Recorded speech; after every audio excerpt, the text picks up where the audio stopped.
Hello साथियों, आपका स्वागत है हमारे चैनल में। दोस्तों, हमारी सीरीज चल रही है। अभी हम मध्यकालीन भारत का इतिहास यानी मिडिवल हिस्ट्री में दोस्तों आज का हमारा जो सीरीज है वो क्वेश्चन सीरीज नंबर 2 है। ठीक है, और ये प्रीवियस ईयर की स्टैटिक जीके का क्वेश्चन सीरीज है।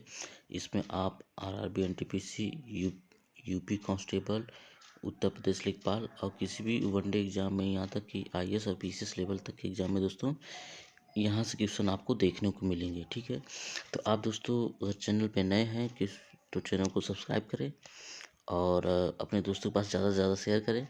और कोई डाउट भी होता है तो उसको दोस्तों आप कमेंट बॉक्स में पूछ सकते हैं। मैं कमेंट में आपका पर्सनली रिप्लाई देता हूँ। ठीक है, उसका जो मैसेज है पर्सनली रिप्लाई मैसेज का दोस्तों आपकी मेल पे जाता है और आप दोबारा उसको कमेंट बॉक्स को खोल के देख सकते हैं उस वीडियो को। ठीक है, तो चलिए हम लोग शुरू करते हैं। हमारा आज का टॉपिक बता दिया, मध्यकालीन भारत का इतिहास। इसमें आज की सीरीज दूसरी है और इसमें 20 क्वेश्चन पिछले के हो चुके हैं, 25 क्वेश्चन। ठीक है दोस्तों, 25 क्वेश्चन हमारा पहले का हो चुका है। तो हम शुरू करेंगे इसको आगे से। ठीक है, चलते हैं कि दोस्तों क्वेश्चन पे। तो क्वेश्चन नंबर 26 हमारा, हिंदू शाही राज्य की राजधानी थी। ठीक है दोस्तों, हमने आपको बताया था तो जो महमूद गजनवी था, महमूद गजनवी जब ये भारत पर आक्रमण करता है दोस्तों तो सबसे पहले आक्रमण हिंदू शाही राज्य पे ही करता है। ठीक है, तो हिंदू शाही राज्य की राजधानी क्या थी दोस्तों? तो वो थी उदयभंदपुर, अहिंद या वहिंद। ठीक है दोस्तों, उसको आज वहिंद या अहिंद के नाम से जानते हैं। उसका पुराना नाम उदयभंदपुर था। ठीक है, तो ठीक है दोस्तों, चलिए हम लोग नेक्स्ट क्वेश्चन चलते हैं।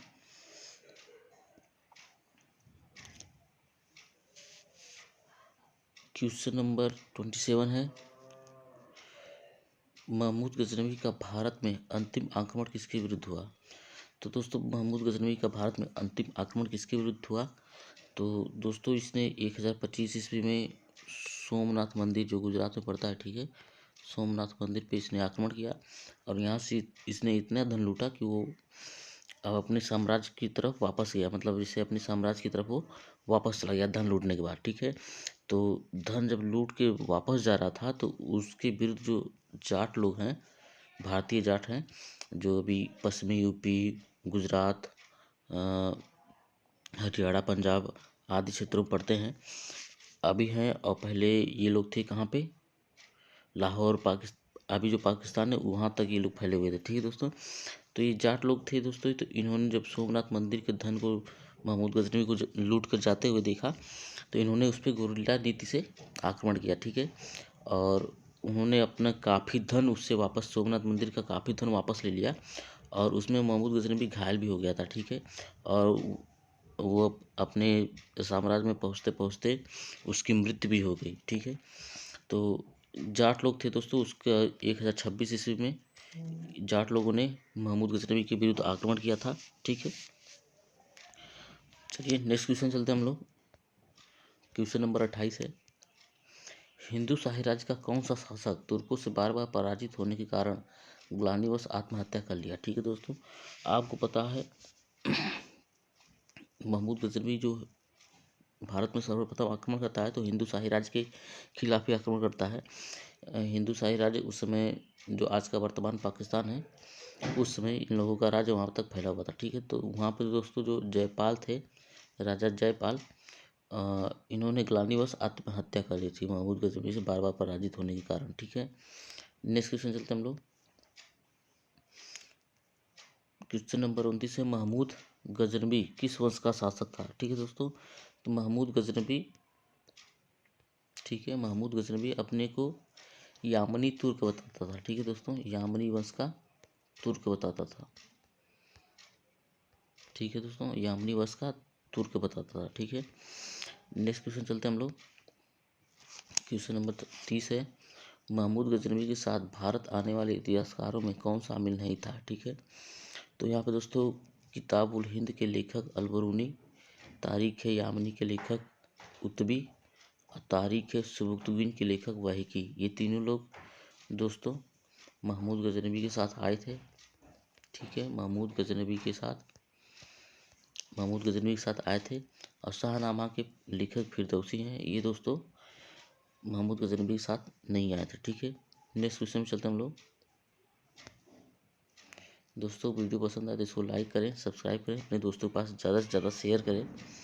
ठीक है, क्वेश्चन नंबर 31 है, महमूद गजनवी के आक्रमण के परिणाम स्वरूप कौन सा शहर फारसी संस्कृति का केंद्र बन गया। ठीक है, तो यहाँ पे क्या बताना है कि महमूद गजनवी जो दोस्तों भारत आया था, तो इसके आक्रमण के परिणाम स्वरूप कौन सा शहर फारसी संस्कृति का केंद्र बन गया। तो यह दोस्तों लाहौर। ठीक है, लाहौर दोस्तों फारसी संस्कृति का केंद्र बन गया, जो अभी पाकिस्तान में है लाहौर वो। ठीक है, नेक्स्ट क्वेश्चन चलते हैं हम लोग दोस्तों। क्वेश्चन नंबर 32 है, निम्न में से किसने सती प्रथा का भयानक चित्रण किया है। ठीक है दोस्तों, तो जो सती प्रथा का भयानक चित्रण किया है वो है इब्न बतूता। इब्न बतूता दक्षिण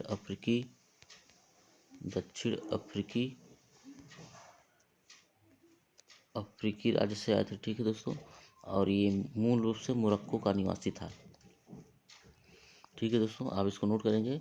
इब्न बतूता दक्षिण अफ्रीकी यात्री था, मूल रूप से मोरक्को का निवासी था। ठीक है, मोरक्को जो दक्षिण अफ्रीकी राज्य का एक देश है। ठीक है, तो नेक्स्ट क्वेश्चन चलते हैं हम लोग। क्वेश्चन नंबर 33 है, भारत में मुस्लिम राज्य का संस्थापक माना जाता है। ठीक है दोस्तों महमूद गजनवी तो बस आक्रमण करके चला जाता है, ये अपने राज्य की स्थापना भारत में नहीं करता है। ठीक है, लेकिन मोहम्मद गोरी जो है ये भी दोस्तों यामनी वंश का ही है। ठीक है, यामनी वंश का ही ये भी है, यामनी वंश का तुर्क है। ठीक है, मोहम्मद गोरी भारत में ये दोस्तों मुस्लिम राज्य की स्थापना करता है। ठीक है, मतलब ये दिल्ली पे अपना साम्राज्य बनाता है। ठीक है, साम्राज्य स्थापित कर देता है दिल्ली पे। ठीक है, नेक्स्ट क्वेश्चन चलते हैं हम लोग दोस्तों। क्वेश्चन नंबर 34 है, लाख बख्श के नाम से किसे जाना जाता है। तो यहाँ पे दोस्तों हमारा है कुतुबुद्दीन ऐबक। ठीक है, कुतुबुद्दीन ऐबक कौन था, हमने पहली सीरीज आपने देखी होगी तो उसमें बताया है हमने कुतुबुद्दीन ऐबक कौन था। फिर भी एक बार बता देते हैं, कुतुबुद्दीन ऐबक मोहम्मद गोरी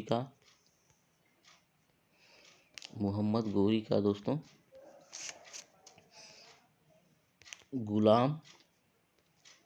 गुलाम और दामाद था। ठीक है, मोहम्मद गोरी का जिसने भारत पे साम्राज्य की स्थापना की भारत में। ठीक है, तो ये कुतुबुद्दीन ऐबक मोहम्मद गोरी का गुलाम और दामाद था। ठीक है, और इसी को दोस्तों लाख बख्श के नाम से जानते हैं। ठीक है, नेक्स्ट क्वेश्चन होते हैं, कुतुबुद्दीन ऐबक ने ही दिल्ली में दोस्तों गुलाम वंश की स्थापना की थी। ठीक है, गुलाम वंश की स्थापना की थी कुतुबुद्दीन ऐबक ने। नेक्स्ट क्वेश्चन चलते हैं हम लोग। क्वेश्चन नंबर 37 है, भारत में गुलाम वंश का संस्थापक कौन था। तो अभी दोस्तों पिछले क्वेश्चन में हमें बताया है भारत में गुलाम वंश का संस्थापक कुतुबुद्दीन ऐबक है। ठीक है, नेक्स्ट क्वेश्चन चलते हैं हम लोग। कुतुब मीनार के कार्य को किसने पूरा करवाया। ठीक है, कुतुब मीनार को कुतुबुद्दीन ऐबक ने बनवा रहा था। ठीक है, लेकिन उसकी चौगान खेलते वक्त मौत होने जाने के कारण इसका कार्य अधूरा हो गया। तो कुतुब मीनार को दोस्तों किसने बनवाया है, इसका कार्य किसने पूरा करवाया है, इल्तुतमिश ने। अब दोस्तों इल्तुतमिश कौन था, तो इल्तुतमिश कुतुबुद्दीन ऐबक का गुलाम और दामाद था। ठीक है, गुलाम और दामाद था।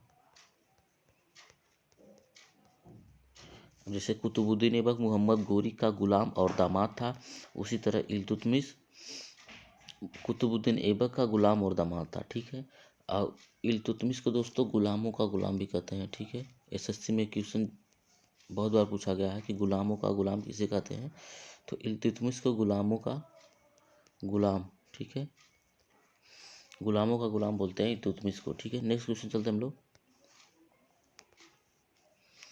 नेक्स्ट क्वेश्चन है 39, निम्नलिखित में से दिल्ली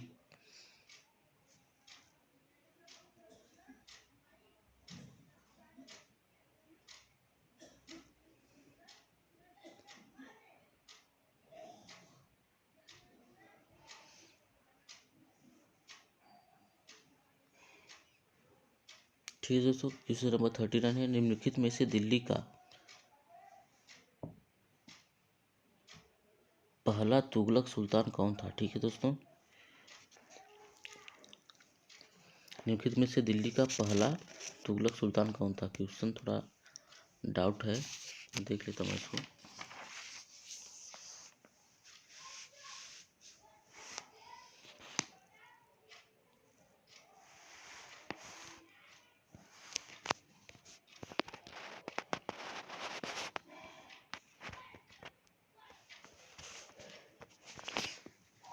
ये दोस्तों पहला पहला तुगलक सुल्तान कौन था दिल्ली का। निम्नलिखित में से दिल्ली का पहला तुगलक सुल्तान कौन था, तो ये है हमारे ऑप्शन गयासुद्दीन तुगलक। ठीक है, गयासुद्दीन तुगलक दिल्ली का पहला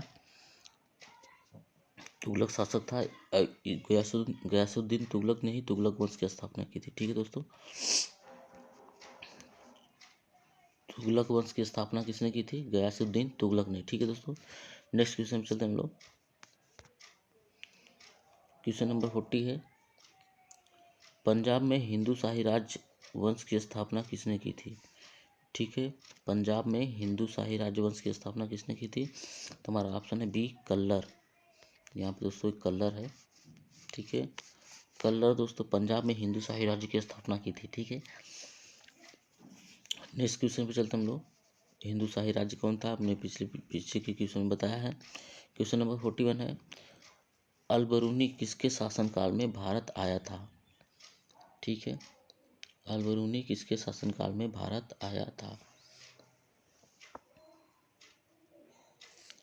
ठीक है, तो आपका ऑप्शन है महमूद गजनवी, इब्राहिम लोदी, अकबर, मोहम्मद बिन तुगलक। ठीक है दोस्तों, तो जो अलबरूनी है दोस्तों, ये महमूद गजनवी के शासनकाल में मतलब महमूद गजनवी के साथ भारत आया था। ठीक है, और सोमनाथ के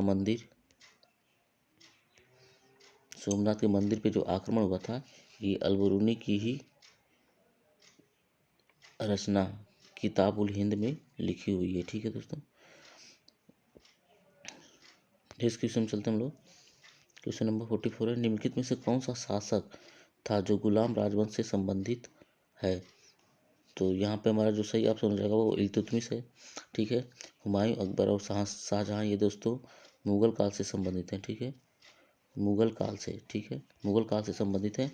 और इल्तुतमिश हमारा किससे संबंधित है, तो ये है गुलाम वंश से। ठीक है, गुलाम वंश से संबंधित है इल्तुतमिश। और इल्तुतमिश को गुलामों का गुलाम बोलते हैं। एसएससी में बहुत बार क्वेश्चन पूछा गया है कि गुलामों का गुलाम कौन है, तो इल्तुतमिश है। इल्तुतमिश को गुलामों का गुलाम बोलते हैं क्योंकि मोहम्मद गोरी जब अपना साम्राज्य कुतुबुद्दीन ऐबक को देके चला गया, कुतुबुद्दीन ऐबक कौन था, तो मोहम्मद गोरी का वो गुलाम था। तो कुतुबुद्दीन ऐबक ने गुलाम वंश की स्थापना की। ठीक है, और फिर उसको आगे बढ़ाया इल्तुतमिश ने। इल्तुतमिश कौन था, तो इल्तुतमिश कुतुबुद्दीन ऐबक का गुलाम और दामाद था। ठीक है, तो इल्तुतमिश गुलाम राजवंश से संबंधित है। ठीक है, नेक्स्ट क्वेश्चन चलते हैं हम लोग। क्वेश्चन नंबर 35 है, दक्षिण अफ्रीकी यात्री इब्न बतूता किसके शासनकाल में भारत आया था। ठीक है दोस्तों, तो यहाँ पे जो हमारा सही ऑप्शन हो जाएगा ऑप्शन नंबर सी है। ठीक है, ऑप्शन नंबर सी है, मोहम्मद बिन तुगलक के शासनकाल में दक्षिण अफ्रीकी यात्री इब्न बतूता आया था। इब्न बतूता मूल रूप से मोरक्को का निवासी था। ठीक है, मोरक्को का निवासी था इब्न बतूता।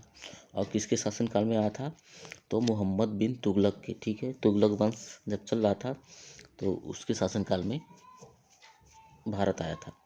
नेक्स्ट क्वेश्चन चलते हैं हम लोग दोस्तों। क्वेश्चन नंबर 46 है, महमूद गजनवी ने भारत में कितनी बार आक्रमण किया। ठीक है दोस्तों, महमूद गजनवी ने भारत में कितनी बार आक्रमण किया, ये दोस्तों बहुत ही इंपॉर्टेंट क्वेश्चन है। रेलवे में ये बार बार पूछा गया है। ठीक है, तो महमूद गजनवी 1000 ईस्वी से, ठीक है, 1026 ईस्वी तक भारत पे आक्रमण करता रहा और इसकी संख्या टोटल है 17 बार। ठीक है, 17 बार महमूद गजनवी ने भारत पर आक्रमण किया। नेक्स्ट क्वेश्चन चलते हैं। 47 है, किस शासक ने अपने आप को खलीफा घोषित किया। ठीक है दोस्तों, किस शासक ने अपने आप को खलीफा घोषित किया। ऑप्शन हमारा इल्तुतमिश, अलाउद्दीन खिलजी, मोहम्मद गजनवी, महमूद गजनवी और मुबारक शाह खिलजी। ठीक है, तो यहाँ पे जो हमारा सही ऑप्शन हो जाएगा ऑप्शन नंबर डी है मुबारक शाह खिलजी। ये दोस्तों तुर्क के खलीफा होते हैं, लेकिन ये थोड़ा ज़्यादा ही अहंकारी थे, ये अपने आप को ही खलीफा घोषित कर दिए। ठीक है, नेक्स्ट क्वेश्चन चलते हैं हम लोग। 48 है, लोधी वंश का संस्थापक कौन था? ठीक है दोस्तों, तो लोधी वंश का संस्थापक है बहलोल लोधी। ठीक है, बहलोल लोधी लोधी वंश का संस्थापक है। ठीक है, नेक्स्ट क्वेश्चन हमारा, भारतीय इतिहास में बाजार नियमों मूल्य नियंत्रण पद्धति की शुरुआत किसने की? ठीक है दोस्तों, तो ये है हमारे अलाउद्दीन खिलजी साहब। ठीक है, इनको पद्मावत मूवी आपने देखी होगी, तो रणवीर सिंह का अलाउद्दीन खिलजी का किरदार रणवीर सिंह ने निभाया है। ठीक है, और इन्होंने बाजार नियमों में मूल्य नियंत्रण पद्धति की शुरुआत की थी। मतलब बाजार में जो मूल्य नियंत्रण है वो उसी पे बाजार में अपने भाव को बेच सकते हैं, उससे ज़्यादा पे बेचेंगे तो उनका जो क्या बोलते हैं, मतलब वजन में कुछ भी कम होता था, तो जितना कम होता था ये उस व्यापारी के शरीर से उतना मांस निकाल लेते थे। ठीक है, ऐसा इनको कहा गया है। तो बाजार नियमों में मूल्य नियंत्रण पद्धति की शुरुआत अलाउद्दीन खिलजी ने की थी। ठीक है, नेक्स्ट क्वेश्चन चलते हैं हम लोग। क्वेश्चन नंबर 50 है, अलबरूनी द्वारा रचित पुस्तक किताब उल हिंद या तारीख उल हिंद में किन विषयों की समीक्षा की गई है? ठीक है, तो यहाँ पे सभी ऑप्शन सही हो जाएंगे। भारतीय गणित की समीक्षा की गई है, भारतीय इतिहास और भूगोल की समीक्षा की गई है, और खगोल विज्ञान और दर्शन की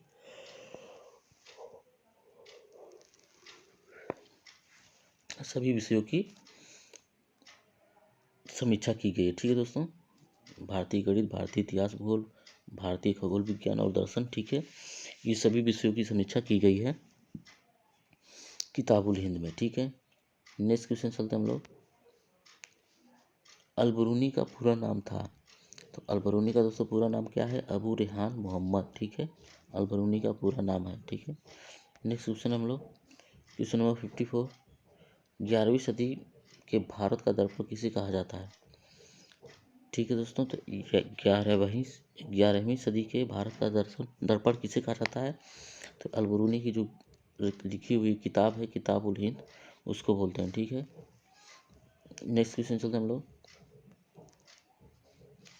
क्वेश्चन नंबर 55 है, वह हिंद का युद्ध। ये दोस्तों वह हिंद है, वह हिंद का युद्ध 1008 और 9 में। ठीक है, वह हिंद का युद्ध 1008 और 9 में किन के बीच लड़ा गया था? तो हमारा ऑप्शन है महमूद गजनवी और आनंद पाल, महमूद गजनवी और जयपाल, मोहम्मद गौरी और आनंद पाल,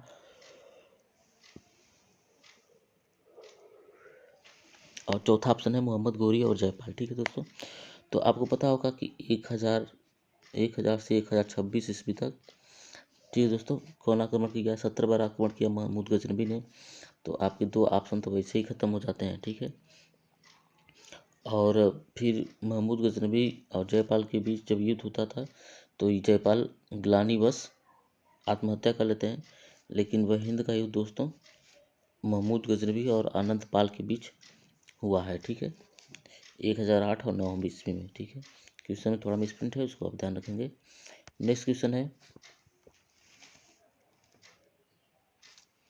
56 है, दिल्ली सल्तनत का प्रथम सुल्तान कौन था जिसने अस्थायी सेना रखी थी?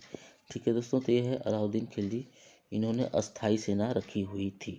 नेक्स्ट क्वेश्चन चलते हैं, मतलब वो सेना को प्रॉपर वेतन देते थे, ये नहीं कि आप युद्ध में जो जीतेंगे वही आपका होगा, वो तो होता ही था, लेकिन ये प्रॉपर सेना को वेतन भी देते थे। ठीक है, अलाउद्दीन खिलजी। नेक्स्ट क्वेश्चन चलते हैं दोस्तों, क्वेश्चन नंबर 59 है, निम्न में से कौन गुलरुखी के नाम से उपनाम से कविताएं लिखता था? तो ये है दोस्तों सिकंदर लोधी, इनको कविताएं लिखने की बहुत ज़्यादा शौक था, तो ये कविताएं गुलरुखी के उपनाम से लिखते थे। ठीक है, नेक्स्ट क्वेश्चन है, दिल्ली पर शासन करने वाले निम्न वंशों का सही क्रम क्या है? ठीक है, तो आप पहले जानेंगे मोहम्मद गोरी आया, तो वो तो मतलब साम्राज्य जीतने के बाद उसने कुतुबुद्दीन ऐबक को दे के चला गया। तो सबसे पहले कुतुबुद्दीन ऐबक भारत में मूल रूप से या अस्थायी रूप से समझ लीजिए इस्लामिक मतलब इस्लामिक शासन लागू करते हैं कुतुबुद्दीन ऐबक। तो ये किससे संबंधित थे? तो ये थे गुलाम वंश से, ठीक है, गुलाम वंश से थे, ठीक है। अब इसके बाद दोस्तों आते हैं खिलजी, बख्तियार खिलजी, ठीक है। ये खिलजी वंश की स्थापना करते हैं। अलाउद्दीन खिलजी इनका दामाद था, इनको मार के इनका राज्य हड़प लिया, राजा खुद बना, ठीक है। फिर इनके बाद आते हैं तुगलक, ठीक है दोस्तों, बहलोल तुगलक आते हैं, इब्राहिम क्या बोलते हैं उसको, नाम याद नहीं आ रहा है, तुगलक, ठीक है। तुगलक वंश की स्थापना होती है। फिर इसके बाद सैयद वंश की स्थापना होती है, ठीक है, सैयद वंश की स्थापना होती है।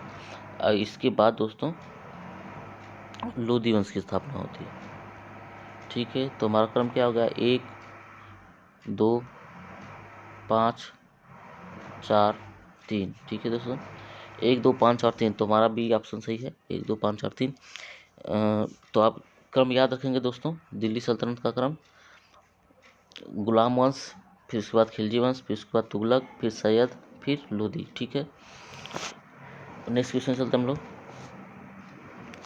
क्वेश्चन नंबर 61 है, अलाई दरवाजा निम्न में से किस का मुख्य द्वार है, ठीक है। तो आप दोस्तों कुतुब मीनार है, हम देखे होंगे,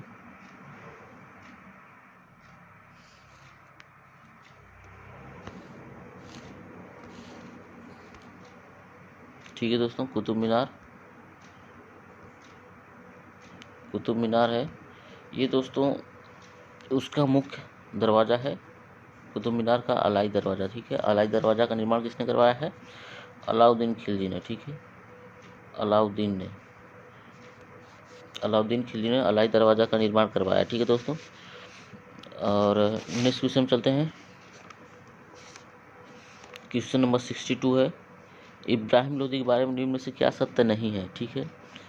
तो यह क्रूर और निरंकुश शासक था, अफगान अमीरों का खिलाफत था, महान निर्माता और कला का पुजारी था। दौलत खान ने काबुल के शासक बाबर को इब्राहिम लोदी को हराने के लिए बुलाया था, ठीक है दोस्तों। तो ये जो हमारा सही ऑप्शन है, ये सब थे, मतलब क्रूर थे, निरंकुश थे, अफगान अमीरों के खिलाफत थे, और बाबर को बुलाया था कुछ ने, दौलत खान है दोस्तों, ठीक है। दौलत खान ने बाबर को बुलाया था कि इनको आइए, हराइए और आप अपना साम्राज्य स्थापित कीजिए, ठीक है। तो इब्राहिम लोदी के बारे में, ये महान निर्माता और कला के पुजारी नहीं थे, ठीक है, ये लोग तो ईसा हो भी नहीं सकते थे। चलिए नेक्स्ट पे चलते हैं हम लोग। क्वेश्चन नंबर 64 है, अमीर खुसरो के संबंध में निम्न में से कौन सा कथन सत्य है, ठीक है। अमीर खुसरो के संबंध में निम्न में से कौन सा कथन सत्य है? तो वह है ऑप्शन है, वे सूफी संत शेख निजामुद्दीन औलिया के शिष्य थे। तो दोस्तों ये एकदम सही है, वे सूफी संत शेख निजामुद्दीन औलिया के शिष्य थे, ठीक है। यह जलालुद्दीन फिरोज खिलजी के दरबारी कवि थे, ठीक है दोस्तों, ये भी सही है, जलालुद्दीन फिरोज खिलजी के, मतलब ये जो खिलजी वंश था, खिलजी वंश से ये दोस्तों आए थे अमीर खुसरो, और अमीर खुसरो खिलजी वंश, सैयद वंश, खिलजी वंश, तुगलक वंश, सैयद वंश, लोधी वंश, मतलब इन्होंने 4 वंशों को देखा था अपने समय काल में, ठीक है, 4 वंशों को देखा था, मतलब 4 वंश इनके सामने आए गए, खत्म हो गए, ठीक है। नेक्स्ट है, ये जलालुद्दीन फिरोज खिलजी के दरबारी कवि थे, ये तो हो गया, ये भी सही है कि सी ऑप्शन है, इन्होंने भारतीय वाद्य यंत्र बीड़ा एवं ईरानी वाद्य यंत्र तंबूरा के मिश्रण से सितार का आविष्कार किया, ये भी सही है दोस्तों। और ये एसएससी यूपी के जितने भी एग्जाम हैं दोस्तों, वनडे एग्जाम, उनमें क्वेश्चन बहुत बार पूछा गया है कि बीड़ा और तंबूरा के मिश्रण से क्या बना है, सितार किसने बनाया है? ये अमीर खुसरो ने बनाया, ठीक है दोस्तों, ये बहुत बार क्वेश्चन पूछा गया है। इन्हें ख्याल गायकी का आविष्कारक कहा जाता है, ठीक है दोस्तों, इन्हें ख्याल गायकी का आविष्कारक भी कहा जाता है। तो ये सारे जो ऑप्शन है वो सही है, ठीक है दोस्तों, अमीर खुसरो के बारे में। नेक्स्ट क्वेश्चन चलते हैं, आप लोग इसको याद रखेंगे, ठीक है। चलिए नेक्स्ट क्वेश्चन चलते हैं हम लोग। क्वेश्चन नंबर 71 है, निम्न से किस का आक्रमण भारत में किया गया द्वितीय तुर्क आक्रमण था, ठीक है दोस्तों। तो ये है मोहम्मद गोरी, महमूद गजनवी दोस्तों था, ये भी महमूद गजनवी, ठीक है, ये भी दोस्तों तुर्क था, यामनी वंश का तुर्क था। ठीक है, अब क्योंकि यामनी वंश का तुर्क बताता था, मोहम्मद गोरी भी यामनी वंश के तुर्क थे, तो द्वितीय तुर्क आक्रमण किसने किया था? मोहम्मद गोरी ने। ठीक है, नेक्स्ट क्वेश्चन चलते हम लोग, मोहम्मद गोरी किस वंश का था? ठीक है, वही दोस्तों अभी बताया, यामनी वंश का मोहम्मद गोरी भी था। ठीक है, 73 है, मोहम्मद गोरी ने 1175 ईस्वी में भारत पर पहला आक्रमण किस राज्य के खिलाफ किया था? ठीक है, 1175 ईस्वी में दोस्तों 1026 ईस्वी तक ये महमूद गजनवी आता है, आक्रमण करता है। फिर उसके बाद मोहम्मद गोरी 1175 के आसपास आते हैं भारत में और भारत पर आक्रमण करते हैं। ठीक है, और इनका पहला आक्रमण किसके विरुद्ध था? मुल्तान के। ठीक है, मुल्तान जो राज्य अभी पाकिस्तान में पड़ता है, उसके विरुद्ध उन्होंने आक्रमण किया था, पहला आक्रमण भारत के खिलाफ। ठीक है, नेक्स्ट क्वेश्चन चलते हैं हम लोग, 75 है, भारत का वह पहला शासक कौन था जिसने मोहम्मद गोरी को पराजित किया? ठीक है, मोहम्मद गोरी को पराजित किया भारत का पहला शासक कौन था? तो ये थे पृथ्वीराज चौहान। ठीक है, पृथ्वीराज चौहान। ठीक है दोस्तों, 1191 में तराइन का प्रथम युद्ध होता है। ठीक है, तराइन का प्रथम युद्ध, इसमें पृथ्वीराज चौहान ने मोहम्मद गोरी को पराजित किया था, और पराजित किया था तो इस पृथ्वीराज चौहान ने इसको मारा नहीं, जिंदा छोड़ दिया। तो वही फिर 1192 ईस्वी में जयचंद की मदद से, ठीक है, जयचंद और पृथ्वीराज चौहान में कुछ रहा होगा दुश्मनी, तो जयचंद की मदद से तराइन के द्वितीय युद्ध में 1192 ईस्वी में मोहम्मद गोरी पृथ्वीराज चौहान को हरा देता है और इनकी हत्या कर देता है। ठीक है, नेक्स्ट क्वेश्चन चलते हैं हम लोग दोस्तों, इसका जो सही ऑप्शन है, चौहान शासक पृथ्वीराज चौहान ने मोहम्मद गोरी को पराजित किया था। ठीक है, नेक्स्ट क्वेश्चन चलते हैं हम लोग, 76 से मोहम्मद गोरी और पृथ्वीराज चौहान के बीच विवाद का मूल कारण क्या था? ठीक है दोस्तों, भटिंडा था। भटिंडा अभी पाकिस्तान पड़ता है, जिसका वर्तमान नाम ताबर हिंद है। ठीक है, ताबर हिंद, ये भटिंडा दोस्तों अभी पाकिस्तान में पड़ता है। ठीक है, तो मोहम्मद गोरी और पृथ्वीराज चौहान के बीच मुख्य कारण यही था। ठीक है, नेक्स्ट क्वेश्चन चलते हैं हम लोग, मोहम्मद गोरी एवं कन्नौज के राजा जयचंद के बीच 1194 ईस्वी में युद्ध किस नाम से प्रसिद्ध है? ठीक है दोस्तों, तो अब जयचंद ने मोहम्मद गोरी की मदद की थी। ठीक है, मोहम्मद गोरी का मदद किया था, लेकिन जयचंद को ये भी नहीं पता था, ठीक है, जयचंद को ये भी नहीं पता था कि हम जिसका मदद कर रहे हैं वही हमारी हत्या का भी कारण बनेगा। तो चंदावर के युद्ध में, ठीक है दोस्तों, चंदावर का युद्ध ऑप्शन नंबर सी, जो 1194 ईस्वी में हुआ था। ठीक है, किनके बीच हुआ था? मोहम्मद गोरी और राजा जयचंद के बीच। ठीक है, और चंदावर के युद्ध में राजा जयचंद भी मारे जाते हैं। ठीक है, नेक्स्ट क्वेश्चन चलते हैं हम लोग, 79 मोहम्मद गोरी का अंतिम आक्रमण किसके विरुद्ध था? ठीक है, तो मोहम्मद गोरी का अंतिम आक्रमण दोस्तों पंजाब के खोखर के विरुद्ध था। ठीक है, और इसमें इसकी मृत्यु हो जाती है मोहम्मद गोरी की। नेक्स्ट क्वेश्चन चलते हैं हम लोग, मोहम्मद गोरी की मृत्यु तो दोस्तों बताया जाता है कि पृथ्वीराज चौहान ने शब्द भेदी बाढ़ चला के मारा था उसको, लेकिन इसका जो अंतिम आक्रमण था पंजाब के खोखर के बीच हुआ था। ठीक है, खोखर के मध्य हुआ था। नेक्स्ट क्वेश्चन है हम लोग, 78 मोहम्मद गोरी के किस सेनापति ने बिहार विजय 1202 से 3, बंगाल विजय 1204 से 5 एवं असम पर आक्रमण 1206 में किया था? ठीक है दोस्तों, तो मोहम्मद गोरी का जो सेनापति था उसका दामाद था। ठीक है, दामाद और उसका गुलाम। ठीक है, और उसका सेनापति भी था कौन? कुतुबुद्दीन ऐबक। कुतुबुद्दीन ऐबक ने बिहार विजय 1202 से 3 ईस्वी में, बंगाल विजय 1204 से 5 ईस्वी में, और असम पर आक्रमण किया था उसने 1206 ईस्वी में। ठीक है, नेक्स्ट क्वेश्चन चलते हम लोग, क्वेश्चन नंबर 82 है, भारत में मुस्लिम राज्य का संस्थापक मोहम्मद गोरी को माना जाता है, परंतु भारत में स्वतंत्र मुस्लिम राज्य का संस्थापक किसे माना जाता है? ठीक है दोस्तों, मोहम्मद गोरी दोस्तों तो ये मुस्लिम राज्य का संस्थापक है। इसने जो जितने भी साम्राज्य दिए थे, ठीक है, इसने कुतुबुद्दीन ऐबक अपने गुलाम और अपने दामाद को देख के चला गया था। ठीक है, तो कुतुबुद्दीन ऐबक यहाँ पे दोस्तों जो भारत में स्वतंत्र मुस्लिम राज्य का संस्थापक माना जाता है। ठीक है, और इसने गुलाम वंश की स्थापना की थी। ठीक है, नेक्स्ट क्वेश्चन चलते हम लोग, अलाउद्दीन खिलजी के आक्रमण के समय देवगिरी का शासक कौन था? ठीक है, तो ऑप्शन हमारा सही है रामचंद्र देव। ठीक है, उस समय देवगिरी के शासक थे। नेक्स्ट क्वेश्चन है हमारा 85, दिल्ली सल्तनत काल में भू राजस्व का सर्वोत्तम ग्रामीण अधिकारी कौन था? तो दोस्तों सर्वोत्तम ग्रामीण अधिकारी उस समय चौधरी हुआ करते थे सल्तनत काल में। ठीक है, चौधरी ये दोस्तों भू राजस्व का सर्वोत्तम ग्रामीण अधिकारी।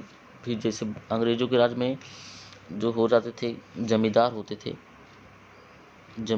थे, ये सर्वोत्तम भू राजस्व अधिकारी होते थे। ठीक है दोस्तों, उसी तरह सल्तनत काल में कौन होते थे? चौधरी होते थे दोस्तों भू राजस्व ग्रामीण के सर्वोत्तम अधिकारी। ठीक है, नेक्स्ट क्वेश्चन चलते हम लोग।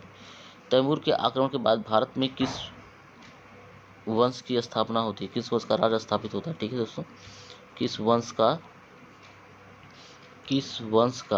ठीक है दोस्तों, किस वंश का राज स्थापित होता है? वर्ष नहीं है। तो तैमूर के बाद किस वंश का राज स्थापित होता है? तो ये है हमारा ऑप्शन नंबर बी दोस्तों। ठीक है, सैयद वंश का राज्य स्थापित होता है तैमूर के आक्रमण के बाद। ठीक है, नेक्स्ट क्वेश्चन चलते हम लोग। निम्नलिखित में से किस सुल्तान के दरबार में सबसे अधिक गुलाम थे? तो हमारा जो सही ऑप्शन है वो है फिरोज तुगलक। ठीक है दोस्तों, फिरोज शाह तुगलक।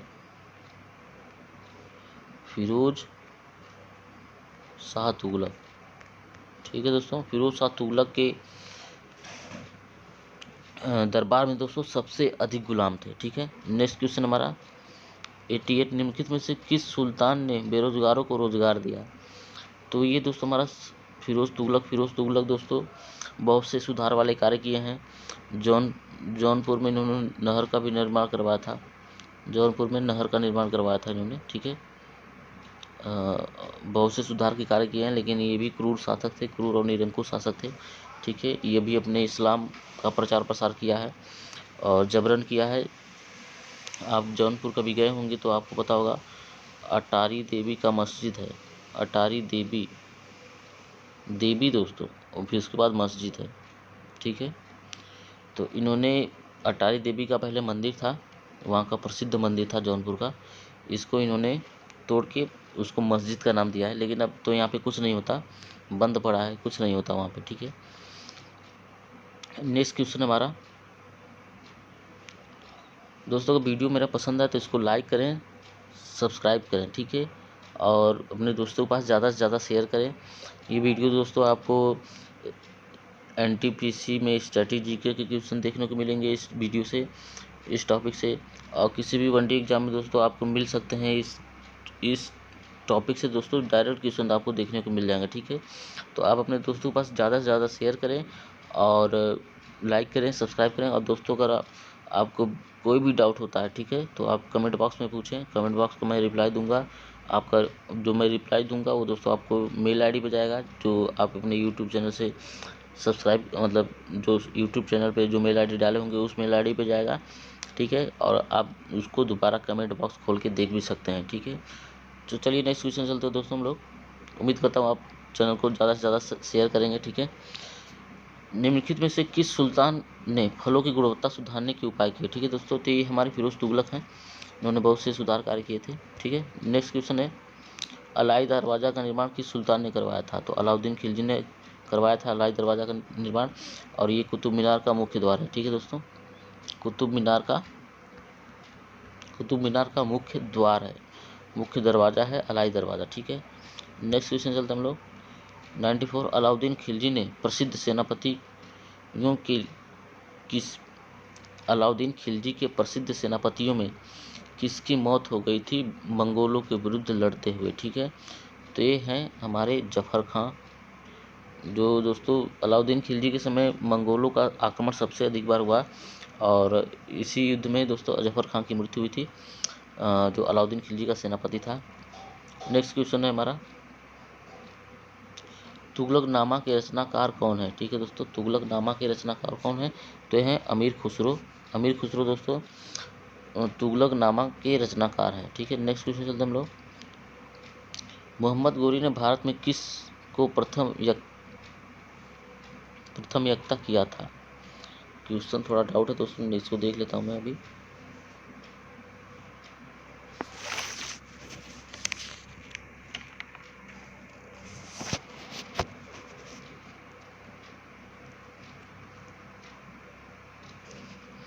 दोस्तों क्वेश्चन है, मोहम्मद गोरी ने भारत में किस को प्रथम अक्ता प्रदान किया था? ठीक है दोस्तों,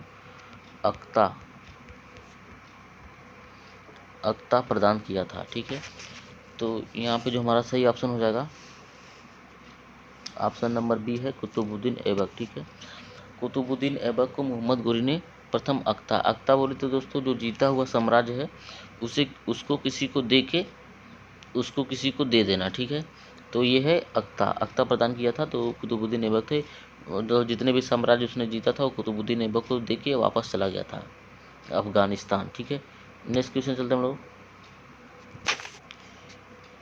98 दिल्ली सल्तनत काल के सिक्के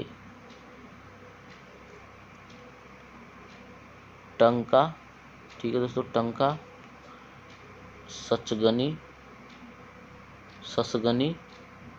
है दोस्तों। ठीक है, टंका, ससगनी और जीतल, टाइपिंग मिस्टेक है दोस्तों। सल्तनत काल में ये 3 मुद्राएं थी। ठीक है, सिक्के थे, टंका, ससगनी और जीतल। ठीक है, जीतल, ससगनी और टंका, ये सल्तनत काल में 3 मुद्राएं प्रचलित थी और व्यापार में इन्हीं का लेन देन होता था। ठीक है दोस्तों, तो पूछ रहा है किन धातुओं की बनी थी। ठीक है, तो जो हमारा टंका है चांदी का बना था,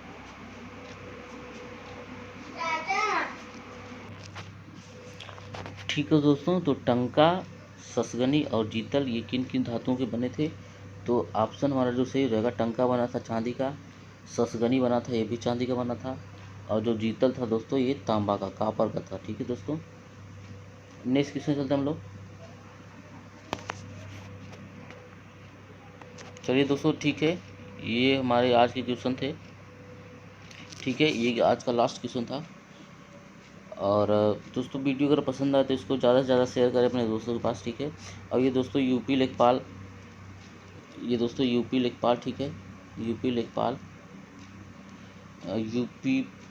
यूपीपी कांस्टेबल। ठीक है, यूपीपी कांस्टेबल, और जितने भी वनडे एग्ज़ाम है, यहाँ तक कि आपके रेलवे में स्टैटिक जीके का जितना भी क्वेश्चन एनटीपीसी में पूछा जाएगा उसमें दोस्तों आपको डायरेक्ट क्वेश्चन यहाँ से देखने को मिलेंगे। ठीक है,